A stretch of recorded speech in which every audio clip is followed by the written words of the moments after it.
is CORDIScovery.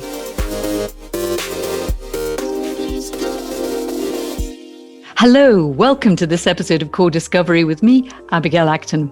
What can distant planets and their satellite moons tell us about the origins of life on Earth? Are there lunar sources of oxygen that could make the moon a gateway to our solar system? New and emerging technologies are opening up an exciting era in space exploration. NASA hopes that its forthcoming Artemis mission will enable the establishment of a base camp on the moon that can support 2 to 3 month expeditions and help prepare the way for manned missions to Mars. And beyond the moon, can we look to Titan to better understand our own origins? And how can we build on what we know about the Earth's geology to better understand Mars and other planets? So many questions. Good job we have 3 leading space researchers who have been funded under the EU's Horizon 2020 programme to share their exciting results and hopefully provide some answers. Welcome to Jeremi Gancet, who is responsible for the Technologies, Applications and Research Division at Space Applications Services in Belgium.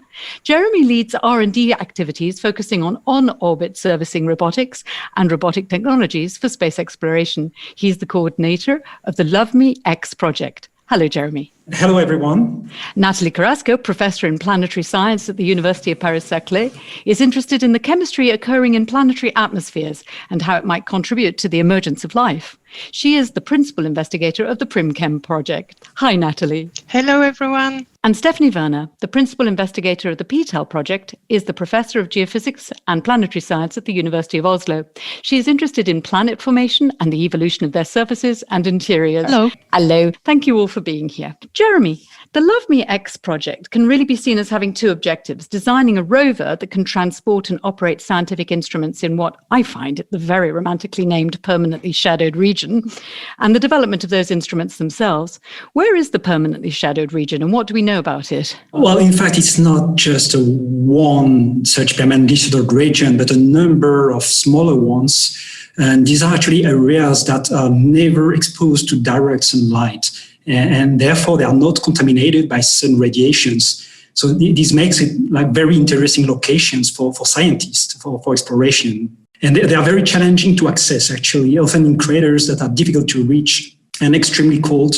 So it's very challenging for the instruments and for the rover to get there. So in fact, it's permanently shadowed regions rather than region. Absolutely. Yeah, because I was seeing some great expanse, but in fact, okay, I see. So basically, yeah, it's the parts that are shadowed. So deeper craters and so on. I see what you mean. So can you give us an idea of what sort of sensors are being developed and why? Yes. So in LoveMe-X, we are developing different scientific instruments, and they are being worked out by the different partners of our consortium. We have, for instance, a volatile sampler, which is actually a drilling system that can go to about 20 centimeters deep, coupled to a compact mass spectrometer, which is a device that allows analyzing the chemicals which are contained in the volatile, so really the chemicals that can evaporate rather easily somehow. We have also an instrument called the LEAPS, which is a laser-induced spectroscopy instrument, which basically consists in a device that can, let's say, zap rocks at some distance with a laser beam and analyze remotely the chemicals in the gases which are released. And what are you hoping to find? I mean, I can see that these sensors are fascinating and will give us more data. Yeah, well, we are primarily focused on water ice detection. This is really one of the key aspects we're interested in. It has really some scientific interest primarily, but it may really also help, let's say, with applicative topics, applications in the future, because from water we can extract oxygen, which is really key for first of all, for sustained human presence, assuming this is something we may achieve in the future, but also for spacecraft propulsion, because when you have oxygen and you can bring hydrogen, it's really the key components for spacecraft propulsion. So it could make really easier space transportation to Mars or to other planets in the solar system in the next decades. So the idea of the moon being a stepping stone, that's partly what the Artemis program is hoping to achieve by NASA. Yeah, absolutely correct. There are also initiatives in the US going in that direction to investigate and characterize those volatiles and water prisons, indeed. Fascinating. Okay, so how are you actually testing these instruments, and what challenges are you coming across? Because I can imagine there's problems, not least, as you say, the constantly dark, hard to access, but also no gravity.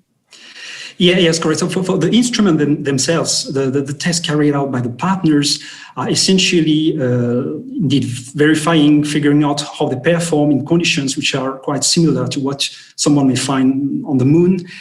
Which is quite complicated to reproduce on Earth. It's with special test facilities, which are vacuum chambers and extremely low temperatures within. And the challenge there typically is to reproduce a soil simulant, which is really quite close to these lunar regoliths that you can find like on the south pole of the moon. It's very tricky to get something accurate because nobody has been there yet. So it's based on a number of observations made by scientists so far and a number of assumptions because simply nobody really knows actually how it is like. And the challenges that are being thrown up, you mentioned a consortium. Where are the various people based that are actually trying to tackle and solve these problems? Right. So we have several universities involved. I may mention the Open University in the UK and the Technology University of Munich, for instance, working on such aspects. We have a total of 7 partners in the consortium, with say most of them working on instruments, and my company, Space Application Service, is working on the rover platform itself, which is also another challenge in terms of tests. And what's one of the key problems that you found with the rover itself, actually having a vehicle that can get to these places? Yeah, what is also tricky to do with the rover, to say the way to test it would require to have also quite similar conditions, but gravity there is a real concern. On the moon, you have about 1/6 of the Earth's gravity, and this is something which is tricky to reproduce. So we may also have to deal with limited, let's say, representativity of the environment where we bring the rover, and we have to deal with that and still manage to progress and prepare the platform for a potential future mission. And talking about that, that's where I was going to go to next then. If the tests do go well, or the aspects that do perform well, when do you think they could actually be used? When did they come out of simulated environments and go into the real thing? Yeah, well, we really hope indeed that we'll be in good position after this series of tests to move to the next stage, which basically means getting even further in the maturation process of the rover platform itself, and the instrumentation with space-grade components that will make it really ready for a real mission that could hopefully take place perhaps between 2025 and 2030, and hopefully closer to 2025. That's exciting. Do we have any questions? Do either you, Nathalie or Stephanie, have any questions for Jeremi? Nathalie? You were talking about the challenge of for the vehicle of the low gravity, but is there also some difficulties, for example, with the dust, with the surface itself? Yeah, that's indeed a major concern. It's quite difficult to reproduce the dust composition or the soil composition, and it's a major challenge on the moon. The dust is extremely abrasive and really damaging any pieces of hardware. So this is definitely something to pay attention at, but really difficult to reproduce accurately on Earth as well. Absolutely. Good question, Nathalie. Does anyone have any other questions for Jeremi? Yes, I have a second question, please. Yes, Nathalie. So you were, of course, talking about the importance of water as a volatile to be detected, but are there some other interesting volatiles that you are looking for? Well, it remains the primary one, to be honest, but our partners are interested indeed in identifying other traces of volatiles, although I may not necessarily be able to tell you exactly what are the other chemicals which are really of high interest for our colleagues. But yes, there are other areas of interest besides water. Water is a key one, but not the only one. Excellent. Thank you very much. Nathalie, to you now, actually. The PrimChem project focused its attention on the atmosphere around Titan, Saturn's largest satellite. Why did you choose Titan? Why was Titan of interest? Oh, I studied Titan because it is a unique object in the solar system, of course. So what makes it really special, it is that it has a thick atmosphere with a pressure almost equal to the one we have on Earth today. And like Earth, this atmosphere is mainly made of molecular nitrogen. But contrarily to the Earth today, it is deprived in oxygen. So actually, Titan informs us on the possible atmospheric chemistry that was at stake on Earth before the emergence of life. So you probably know the primitive soup theory, I suppose. So with the atmosphere of Titan, we are able to test this theory. So the theory actually is to investigate if the atmosphere could provide prebiotic building blocks for the emergence of life on Earth about somewhere 4 billion years ago from now.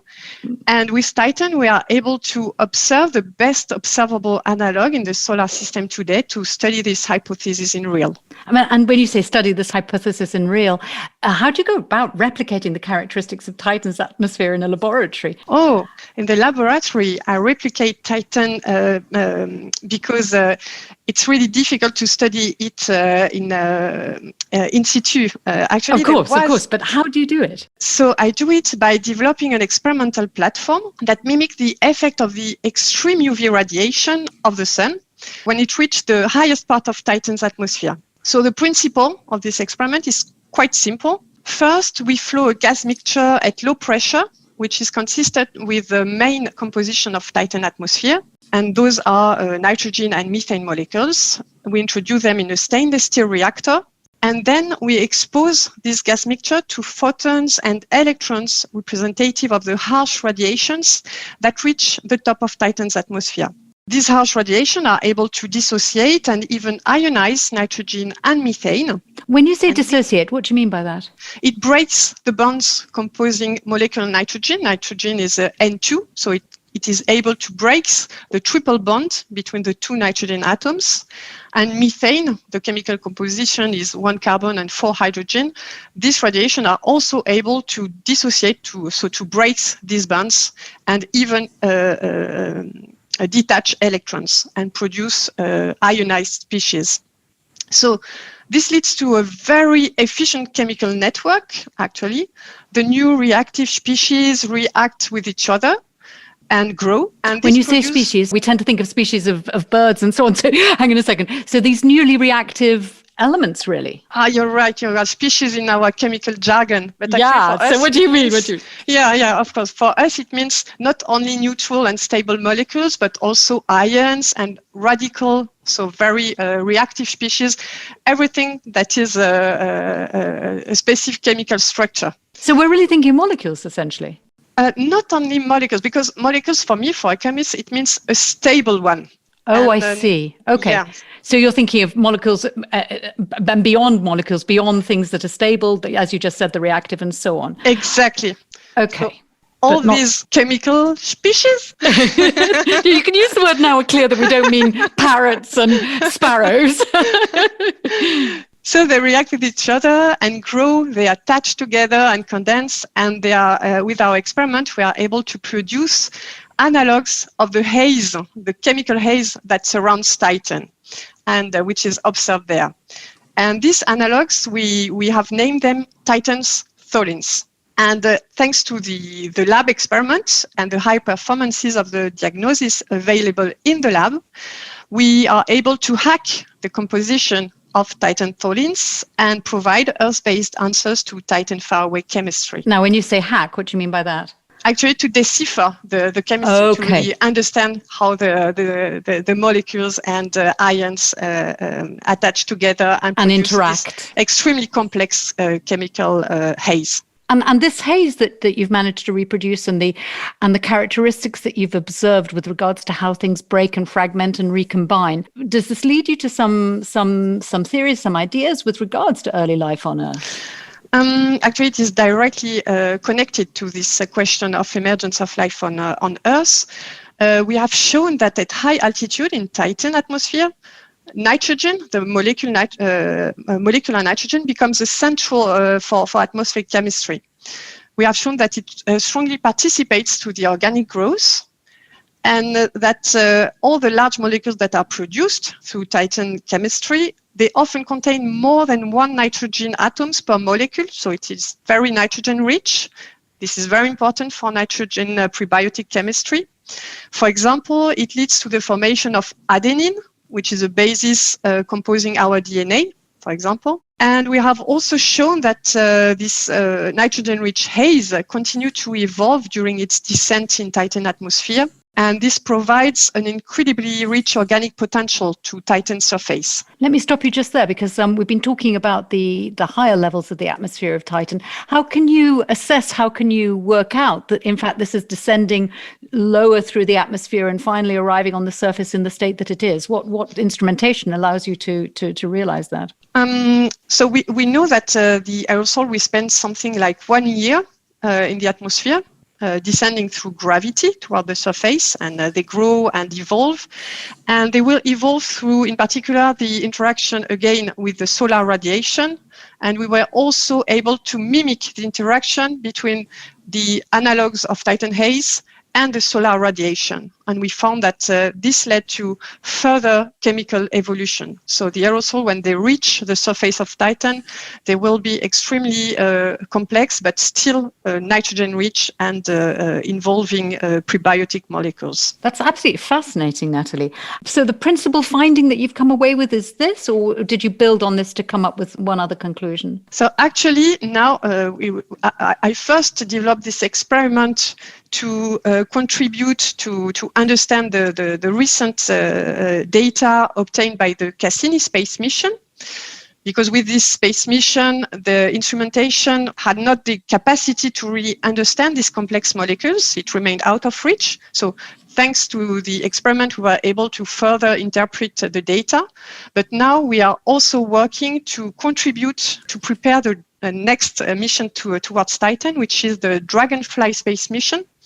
And this one will actually study the surface of Titan. So now it's very important to study how this haze will interact with the surface, with the radiation, but also with the liquid surface, with the ethane and methane lakes that have been found at the surface of Titan to prepare this future mission. Well, it sounds really fabulous. I mean, I've always been fascinated. I know very, very little about your areas of research, but space exploration has always really fascinated me. So you're really hoping that what you've established in the laboratory will be borne out by the sensors on Dragonfly. And this is where you get to find out whether theory matches reality.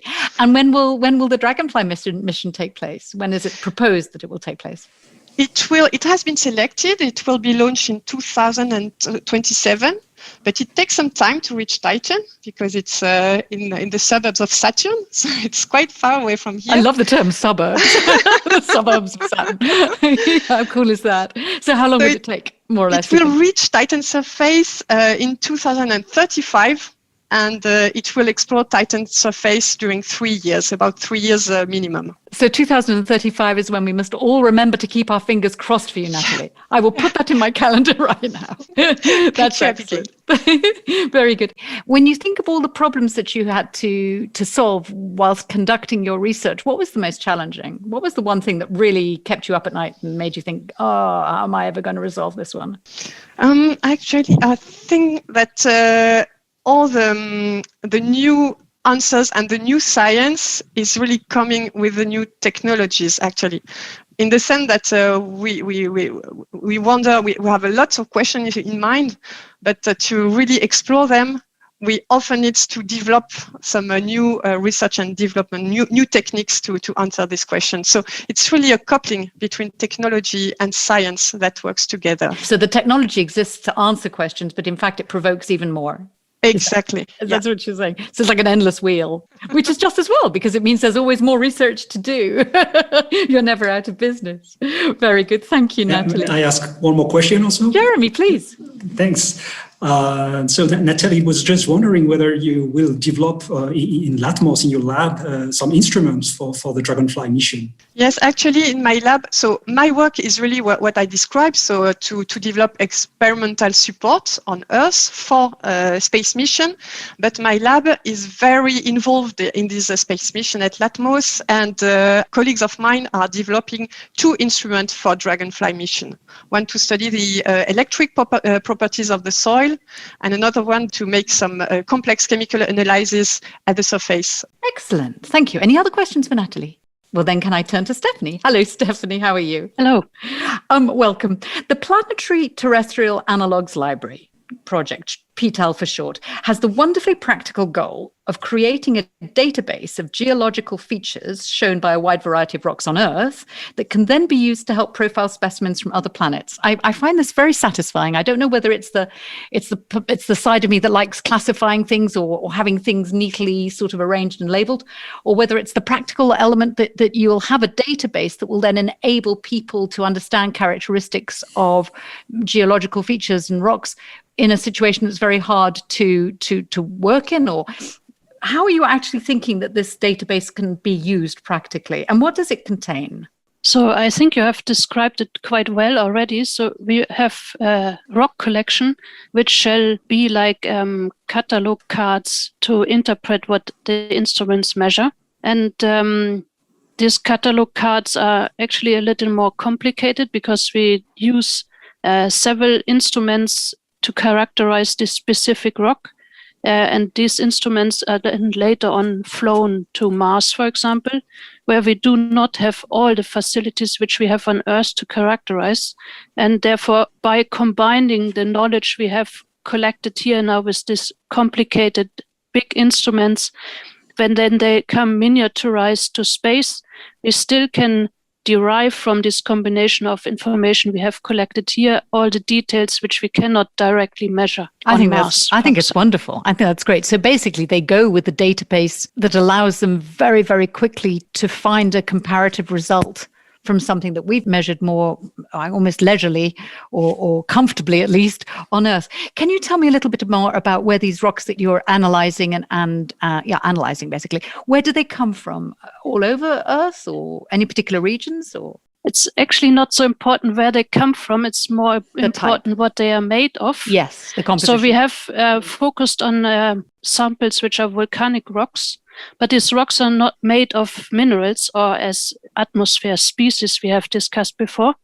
So they have specific mineral combinations, but it's also not, again, so important which minerals in itself there are, but if they have the right proportion in the rock to derive then some of the history of how this rock formed. And then even more complicated is that these minerals have a specific proportion of elements. So, for example, iron, aluminium, and magnesium and calcium. And unlike Earth rocks, these rocks on Mars are more iron-rich. So we have to make all these detailed combinations to find the right analog, so that we then get a good map of all these rocks. Yes, and a match for what you anticipate is likely to be found when there is a mission to Mars. Exactly. Yes. And the big difference to previous of these libraries was that they focused specifically on minerals. But if we look at the grinded up rock in the machinery of a rover on Mars, then we actually have a full set of all these different minerals in a different combination, so that we then have to use this complexity, what we have already observed on Earth, to then think a little more which kind of rock we found, if it's a basalt or a granite in extreme. So it's then very different how they formed and what this implies for the history of Mars. And that's exactly what I was going to ask you. So thank you for coming to that. What I was wondering was, why? So we have the rock samples that we've analyzed that come from Earth. We put them into the database, and we know what we're looking for a little bit because we're taking data that's coming from what's been mashed up and crunched up and pulverized by the Martian rovers, wheels and so on. So we know more about the composition of the Martian rocks. But what do we hope that will tell us? So one thing is, of course, that when we have the rover running around there measuring the rocks, we have, of course, studied exactly that area already from spacecrafts flying around Mars, so satellite data. And at one point, we want to merge what we see from space far away and what we find on the surface in a very, very localized place. And again, for that, because the methods we use, and some have been explained already for the moon today, some of the methods can tell us about the element amount of elements of a specific type.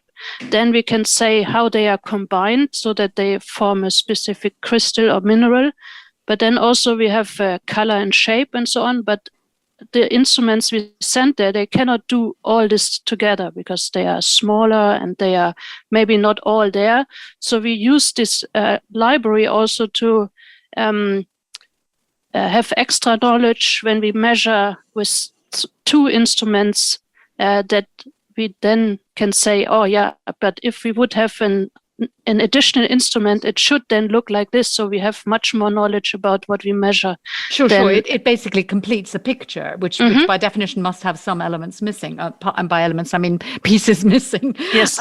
But I understand that. But what I'm wondering is why bother? And so, I mean, yes, I forgot about that part. Yeah, that's kind of important. I mean, I get the whole point about knowledge for knowledge's sake, and I'm really into that. But what are you hoping that will be revealed by these? Yeah. So as Earth, Mars is a very complicated system of processes, and we talk about climate change and weather and weathering and how rocks transform from volcanic rock into sand and soil or something like this. So all these processes are chemical modification of what has been formed before and what comes out of it. So like a complicated chemical reaction chain. Just for us, it's more to be touched because we know rocks on the street. So when we measure the information in the rocks and the alteration products, then we can actually derive how thick the atmosphere was in the past on Mars, or how different things evolve in an atmosphere like Mars, which is dominated by CO2, totally different than on Earth. And by all this comparison, we can actually learn about Earth and about Mars. And what we do not understand, we try to reproduce in the lab. And I think when you look at all these examples of today, this combination is very, very useful to have experiments, measurements, observations, and so on. And only by all this together, one can get something new out of it. Yes, as we said earlier, a more complete picture. Mm-hmm. Very good. Yeah, I can see your point totally. Do we have any questions at all for Stephanie? Jeremi, what would you like to ask? Yeah, just let's say a couple of questions. But from what you've mentioned, Stephanie, understood there was probably a focus on Mars primarily. But are there indeed also material in the database, or do you plan to have material about the Moon and other planets around? We have quite a broad range of materials. We have also anorthosite, but because the specific instruments which we used will go to Mars, so we have focused on these ones. And yes, it's applicable to all the planets where there is volcanic activity and water present to alter the surface. And in this sense, it's broader. We can use it for small bodies and for Mercury maybe in the past or something.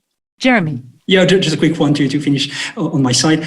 Just wondering, basically, how can we access this database, or when we will be able to access it? That's an excellent question, Jeremi. You see, you've got a user queuing up there already. Yeah, that's I'm very happy about exactly this question, because the whole database will be released by end of the project, and that is in end of September this year. And the rock collection can be accessed, and also all the measurements with the different instruments. So, and I guess some of them are very interesting to you. Sounds good, definitely. Yes. We seem to have perfect timing for this. So just waiting for you for when you come back from holiday, Jeremi. You must be very, very busy at the moment, Stephanie. So we appreciate the time you're spending with us this morning. So I would just check that there are any other questions that you would like to ask each other before I come to my final quick round question. How exciting. Actually, I have one too. Nathalie, go for it. I am imagining the database. Actually, how will it be organized? What will be the key entrances? How do you classify the different rocks? Yeah, so we have minerals as search item, and we have rock type as search item. Everything which can be described by word. We have even geography of where the samples are coming from, and also features in the spectra which are important.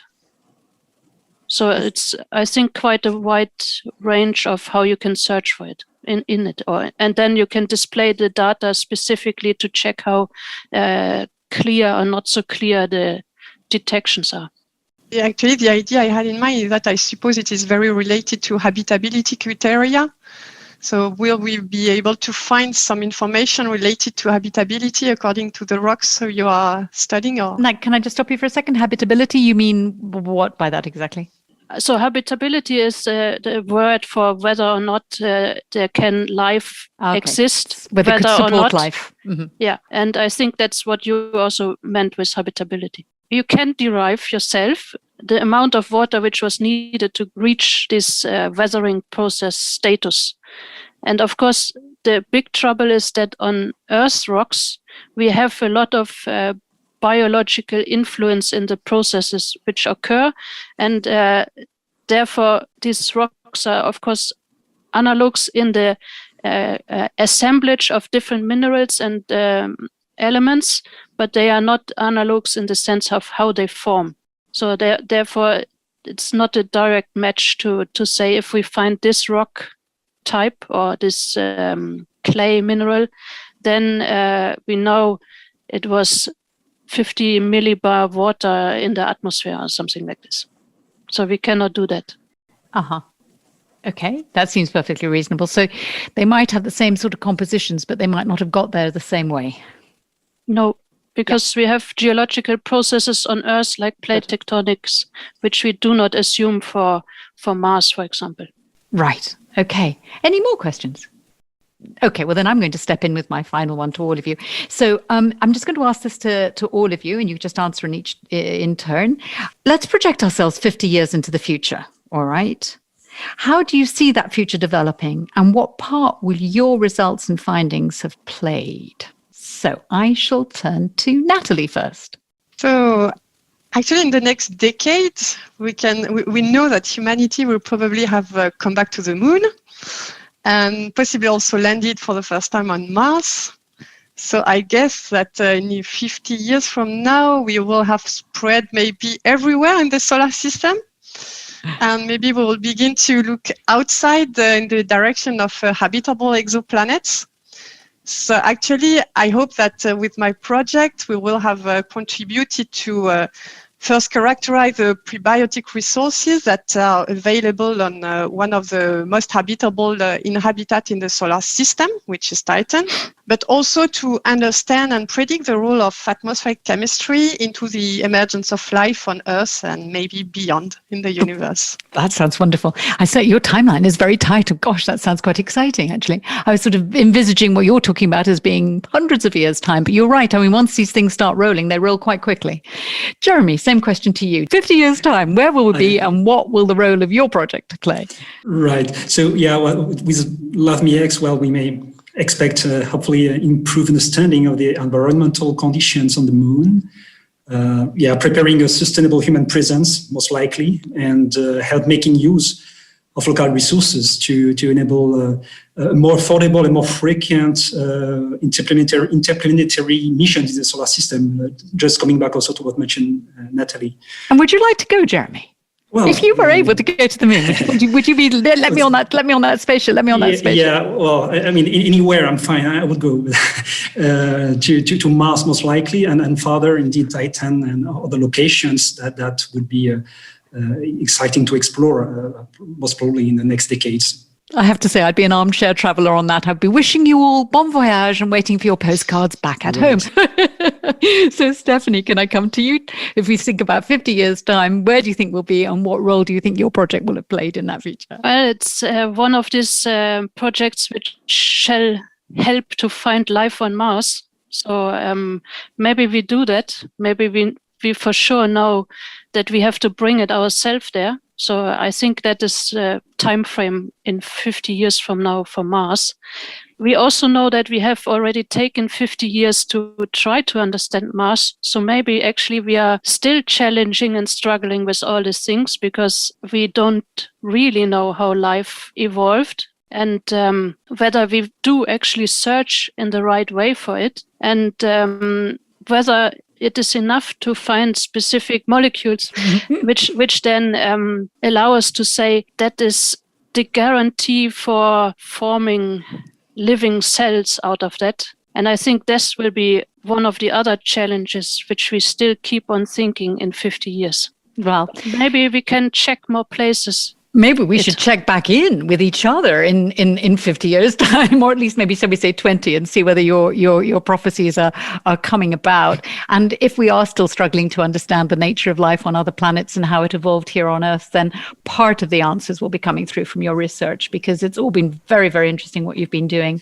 and providing answers, and also providing the next generation of questions, as is the nature of science, raising more questions than answers each time.